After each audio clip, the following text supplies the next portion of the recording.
क्या आपने कभी इस बात पर विचार किया है कि दुनिया के सबसे शक्तिशाली कॉरपोरेट अधिकारी, सिलिकॉन वैली के अरबपति और शीर्ष विचारक अपनी सुबह की शुरुआत उस समय क्यों करते हैं जब आधी दुनिया गहरी नींद के आगोश में होती है? क्या ये महज एक संयोग है या फिर इसके पीछे कोई ऐसा गहरा 5000 साल पुराना भारतीय रहस्य छुपा है जिसे जानबूझकर आम इंसान की पहुंच से दूर रखा गया है? कल्पना कीजिए एक ऐसे ब्रह्मांडी रहस्य की जो सीधे तौर पर आपके मस्तिष्क की तरंगों यानी ब्रेन वेव्स में हेरफेर करने, आपकी चेतना को उन्नत करने और असीमित सफलता प्रकट करने की क्षमता रखता है। हम आज एक ऐसे युग में जी रहे हैं जिसे रूपकात्मक रूप से कलयुग कहा जा सकता है। ये एक ऐसा समय है जहां आधुनिक अराजक मस्तिष्क एक सुस्त, धीमी और थकाऊ ऊर्जा से घिरा हुआ है। आप खुद से पूछिए, क्या आप सुबह उठने पर ऊर्जावान महसूस करते हैं या फिर एक अजीब सी थकान और भ्रम की स्थिति में रहते हैं? आज का इंसान एक ऐसे भ्रमजाल में जी रहा है जहां हमारी प्राकृतिक जैविक लय यानी सर्केडियन रिदम्स को आधुनिक डिजिटल वातावरण और कृत्रिम प्रकाश द्वारा जानबूझकर नष्ट किया जा रहा है। हमारे हाथ में मौजूद चमकदार स्क्रीन्स ने हमारे तंत्रिका तंत्र को अस्तित्व के संकट में धकेल दिया है, लेकिन इस अंधकार के बीच ब्रह्मांड का एक सबसे गणितीय और जैविक रूप से शक्तिशाली समय चक्र मौजूद है, जिसे प्राचीन वैदिक विज्ञान में ब्रह्म मुहूर्त कहा गया है। ये कोई कोरा दर्शन या केवल एक धार्मिक अवधारणा नहीं है, बल्कि एक अकाट्य जैविक वास्तविकता है। प्रातः 4 से 6 बजे के बीच की वो विशिष्ट खिड़की जब मानव पीनियल ग्रंथि संरचनात्मक रूप से पृथ्वी के बदलते विद्युत चुंबकीय क्षेत्र के साथ पूरी तरह से संरेखित हो जाती है।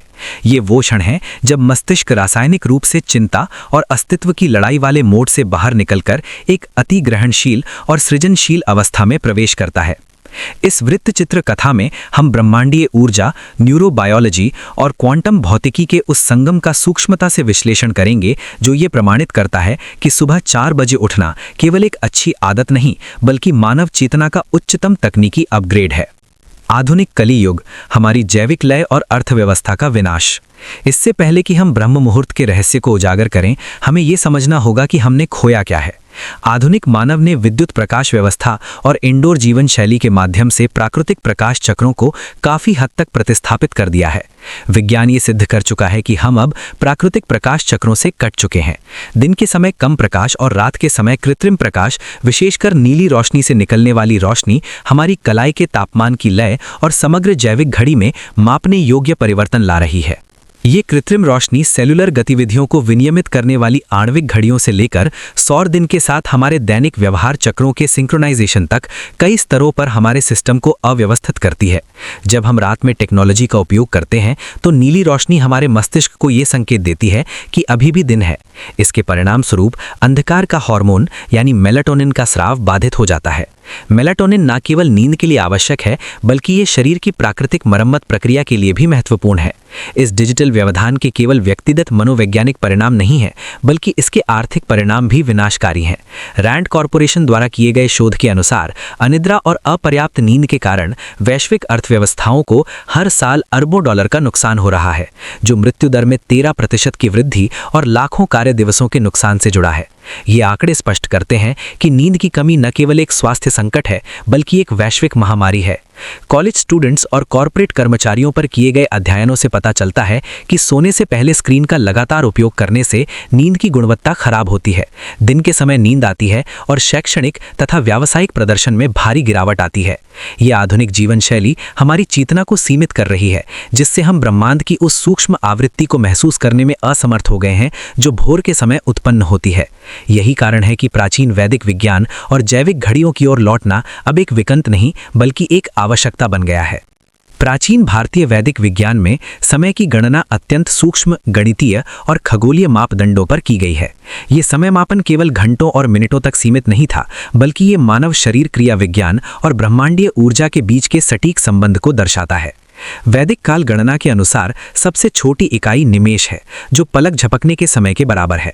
15 निमेष मिलकर एक काष्ठा बनाते हैं, 30 काष्ठा मिलकर एक कला बनाते हैं और 30 कला मिलकर एक मुहूर्त बनाते हैं।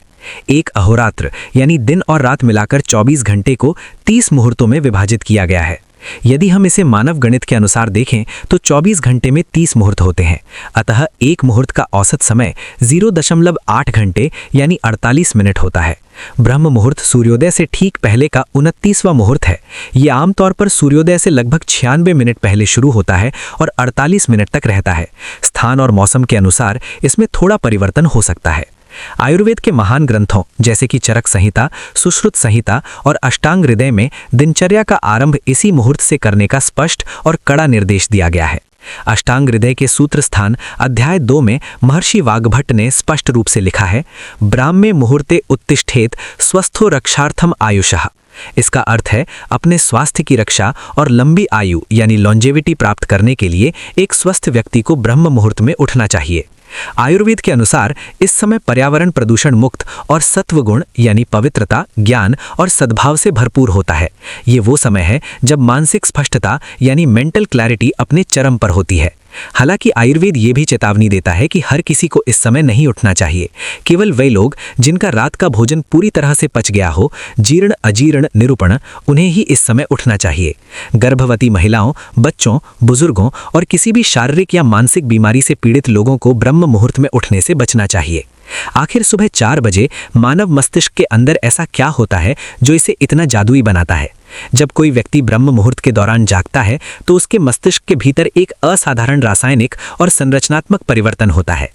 पीनियल ग्रंथि मस्तिष्क के केंद्र में स्थित एक अत्यंत छोटी पाइन कोन के आकार की ग्रंथि है। प्रसिद्ध यूनानी चिकित्सक गैलन और फ्रांसीसी दार्शनिक देकार्ते ने इसे आत्मा का मुख्य निवास कहा था। ये ग्रंथि रक्त की आपूर्ति के मामले में किडनी के बाद शरीर का दूसरा सबसे सक्रिय अंग है। प्रति मिनट 4 मिलीलीटर रक्त प्रवाह। रात्रि के अंतिम प्रहर में ठीक ब्रह्म मुहूर्त के दौरान ये ग्रंथि अपने स्राव के उच्चतम स्तर पर होती है। जब आप गहरी नींद में होते हैं तो पीनियल ग्रंथि मेलाटोनिन का उत्पादन करती है, लेकिन भोर का हल्का सा धुंधला डॉन सिग्नल जब हमारी आंखों पर पड़ता है तो ये शरीर को मेलाटोनिन के उत्पादन को कम करने का संकेत देता है। इस मेलाटोनिन विद्रमय के कारण जागने में आसानी होती है, शरीर का तापमान रीसेट होता है और ऊर्जा का स्तर बढ़ता है। जैसे जैसे मेलाटोनिन कम होता है, मस्तिष्क में सेरोटोनिन का संश्लेषण बढ़ता है। सेरोटोनिन एक नेचुरल मूड स्टेबलाइजर है जो आपको शांत, केंद्रित और खुशहाल महसूस कराता है। यही कारण है कि जो लोग जल्दी उठते हैं उनमें तनाव, चिंता और अवसाद कम पाया जाता है। सुबह 3 से 6 बजे के बीच मनुष्य आमतौर पर REM यानी रैपिड आई मूवमेंट नींद के सबसे लंबे और सबसे तीव्र चरण में होता है। इस चरण के दौरान मस्तिष्क की गतिविधि लगभग वैसी ही होती है जैसे कि जागते समय होती है। इस समय एमिगडाला यानी भावनाओं और भय को नियंत्रित करता है। हिप्पोकैम्पस यानी स्मृति केंद्र और मीडियल प्रीफ्रंटल कॉर्टेक्स यानी तार्किक सोच का केंद्र का नेटवर्क अपनी पूरी क्षमता से फायर कर रहा होता है। ये नेटवर्क भावनात्मक पुनर्रचना यानी इमोशनल रीप्रोसेसिंग और यादों के समेकन यानी रिकॉन्सोलिडेशन के लिए जिम्मेदार है। जब आप ब्रह्म मुहूर्त में उठते हैं तो आपका मस्तिष्क इस पुनर्रचना चक्र के ठीक बीच में होता है। यदि आप इस समय तनाव या चिंता से घिरे हुए हैं तो आपका कॉर्टिसोल अवेकनिंग रिस्पॉन्स आपको इस प्रक्रिया से समय से पहले बाहर खींच सकता है। लेकिन यदि आप इस समय ध्यान, मेडिटेशन, मंत्रोच्चार या रचनात्मक कार्य करते हैं तो आप सीधे अपने प्रीफ्रंटल कॉर्टेक्स और एमिगडाला के बीच के संपर्क को फिर से लिख सकते हैं। अध्ययनों ने यह साबित किया है कि लगातार 20 दिनों तक ब्रह्म मुहूर्त में जागने वाले समूह ने ध्यान और ध्यान रखने की क्षमता यानी वर्बल और स्पेशियल मेमोरी टास्क्स में महत्वपूर्ण सुधार दिखाया। ये वो समय है जिसे निर्माता का समय यानी टाइम ऑफ द क्रिएटर कहा जाता है, क्योंकि इस समय आपका मस्तिष्क एक कोरी स्लेट की तरह होता है जहां आप अपनी वास्तविकता को मनचाहा आकार दे सकते हैं। अब हम इस विज्ञान के सबसे रहस्यमयी और वैज्ञानिक रूप से उन्नत हिस्से में प्रवेश करते हैं। ब्रह्म मुहूर्त का रहस्य केवल हमारी खोपड़ी के भीतर मौजूद नहीं है। ये पृथ्वी और संपूर्ण ब्रह्मांड के विद्युत चुंबकीय वातावरण यानी इलेक्ट्रोमैग्नेटिक एनवायरनमेंट के साथ हमारे क्वांटम कनेक्शन पर आधारित है। 1952 में भौतिक विज्ञानी विनफ्रीड ऑटो शूमान ने एक अभूतपूर्व खोज की। उन्होंने भविष्यवाणी की कि पृथ्वी की सतह और आयनोस्फीयर के बीच कमजोर विद्युत चुंबकीय तरंगें उछलती हैं। पृथ्वी और आयनोस्फीयर के बीच की ये जगह एक वैश्विक गूंज कक्ष के रूप में कार्य करती है। इस गुहा में उत्पन्न होने वाली इन गुंजायमान आवृत्तियों को शूमान रेजोनेंस कहा जाता है।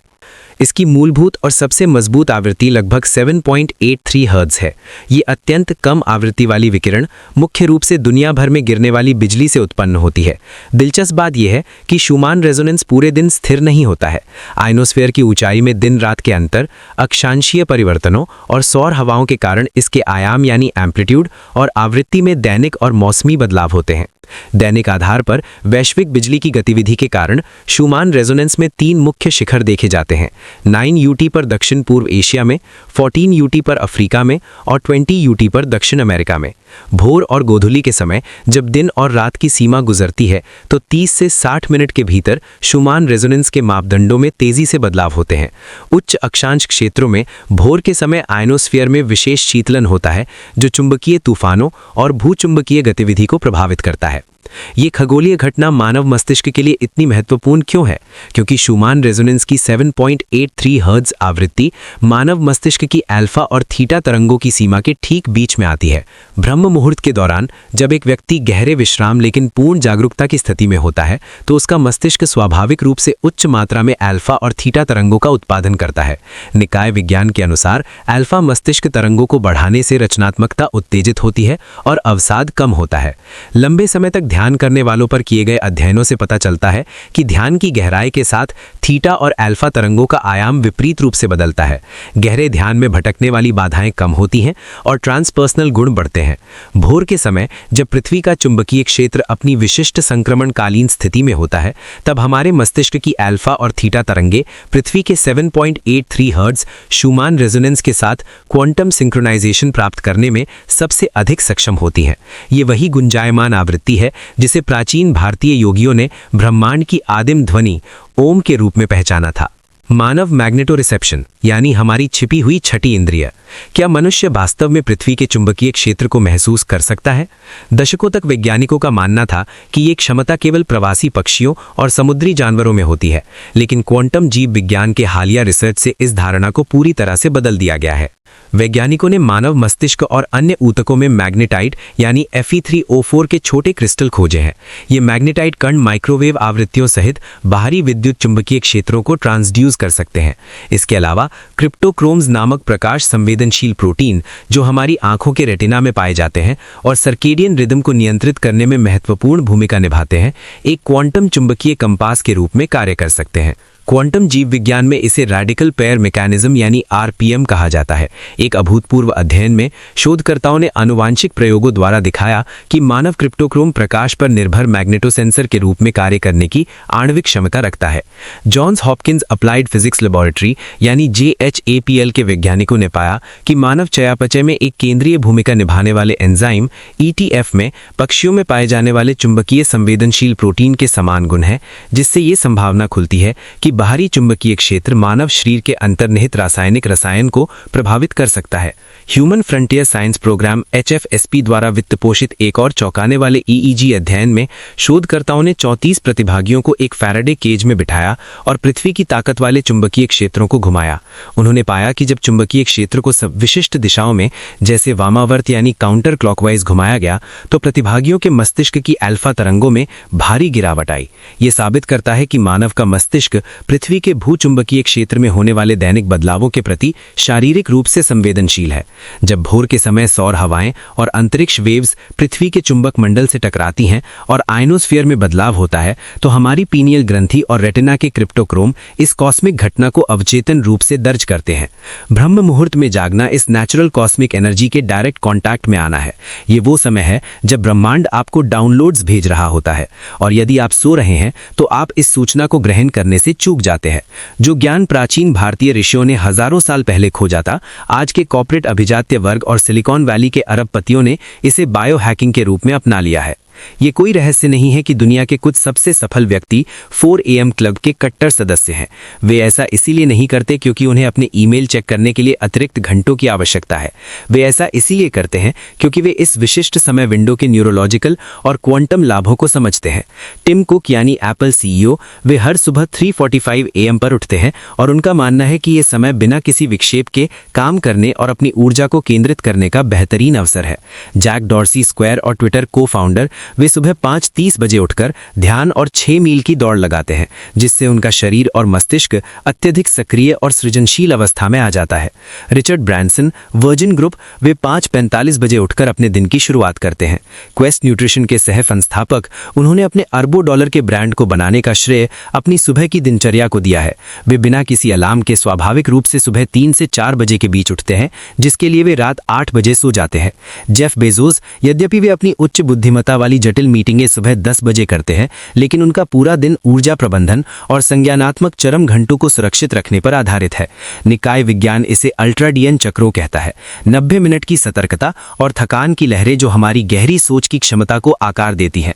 इन अरबपतियों और टेक लीडर्स की सफलता का एक बड़ा हिस्सा उनके इंटेंशनल मॉर्निंग रूटीन में निहित है।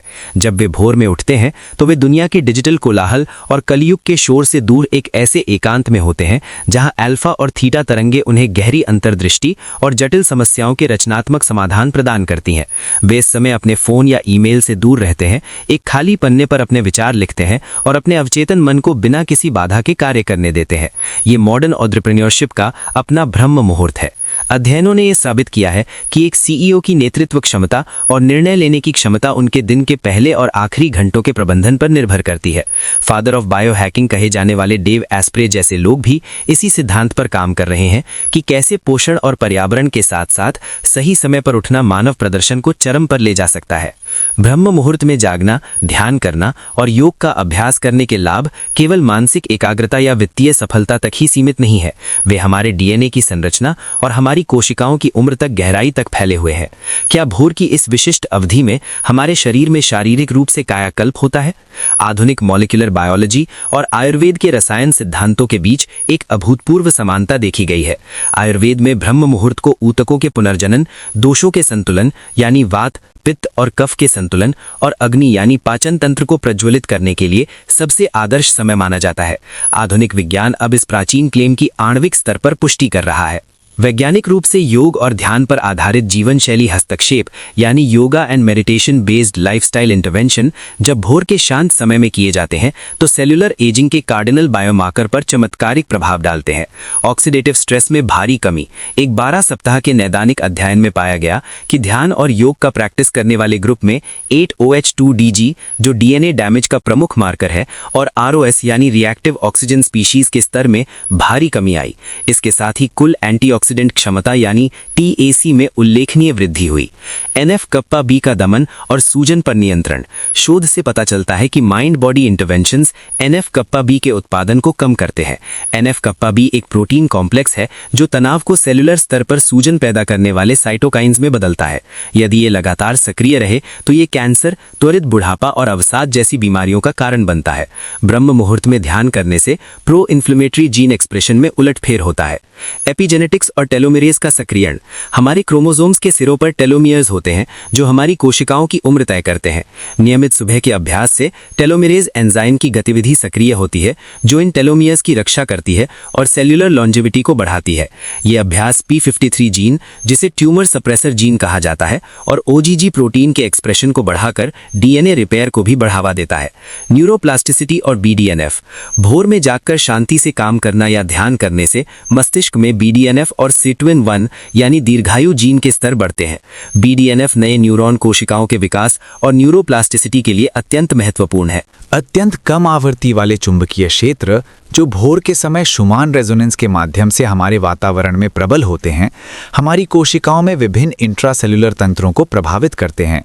हाल के शोध ये स्पष्ट करते हैं कि इस प्राकृतिक चुंबकीय क्षेत्र का न्यूरोप्लास्टिसिटी और न्यूरो रिहैबिलिटेशन पर उत्तेजक प्रभाव पड़ता है। इसलिए जब आप ब्रह्म मुहूर्त में उठते हैं और ध्यान करते हैं तो आप केवल एक अच्छी आदत का पालन नहीं कर रहे होते, आप वास्तव में अपने शरीर को पृथ्वी की प्राकृतिक 7.83 हर्ट्ज आवृत्ति के साथ ट्यून कर रहे होते हैं। आप अपने डीएनए को मरम्मत करने, अपनी कोशिकाओं को नया जीवन देने और अपनी जैविक उम्र को धीमा करने का आदेश दे रहे होते हैं। ये विस्तृत विश्लेषण एक निर्विवाद सत्य की ओर इशारा करता है। ब्रह्म मुहूर्त प्रातः 4 से 6 बजे कोई मिथक, अंधविश्वास या केवल एक सांस्कृतिक परंपरा नहीं है। ये मानव विज्ञान, मस्तिष्क रसायन विज्ञान, एपिजेनेटिक्स और खगोलीय क्वांटम भौतिकी का एक सटीक, गणिकीय रूप से प्रमाणित अभिसरण है। हम मानव इतिहास के एक ऐसे महत्वपूर्ण मोड़ पर खड़े हैं जहां तकनीक ने हमें सुविधाएं तो दी हैं, लेकिन हमारी चेतना की कीमत पर। कृत्रिम रोशनी, नीली स्क्रीन और निरंतर डिजिटल कोलाहल हमारे दिमाग को सुस्त बना रहे हैं। वे हमारे पीनियल ग्रंथि को कैल्सिफाइड कर रहे हैं, हमारे मेलेटोनिन के उत्पादन को नष्ट कर रहे हैं और हमें ब्रह्मांड के उस विद्युत चुंबकीय स्पंदन से पूरी तरह अलग कर रहे हैं जो हमें जीवन शक्ति प्रदान करता है। लेकिन विज्ञान अब पहले से अधिक स्पष्ट है। जब आप सुबह 4 बजे उठने का सचेत निर्णय लेते हैं तो आप केवल अपने दिन में कुछ घंटे नहीं जोड़ रहे होते, आप अपने कॉर्टिसोल और सेरोटोनिन हार्मोन को एक आदर्श संतुलन में ला रहे होते हैं। आप अपनी पीनियल ग्रंथि को एक ऐसे समय में सक्रिय कर रहे होते हैं जब वो सबसे अधिक ग्रहणशील और शक्तिशाली होती है। आप अपने मस्तिष्क की तरंगों को उस अल्फा और थीटा अवस्था में धकेल रहे होते हैं जहां वे पृथ्वी के 7.83 हर्ट्ज शुमान रेजोनेंस के साथ पूरी तरह से मेल खा सकती हैं और आपकी क्वांटम चुंबकीय संवेदनशीलता अपने चरम पर होती है। सिलिकॉन वैली के अभिजात वर्ग और दुनिया के सबसे सफल लोगों ने इस प्राचीन रहस्य को डिकोड कर लिया है।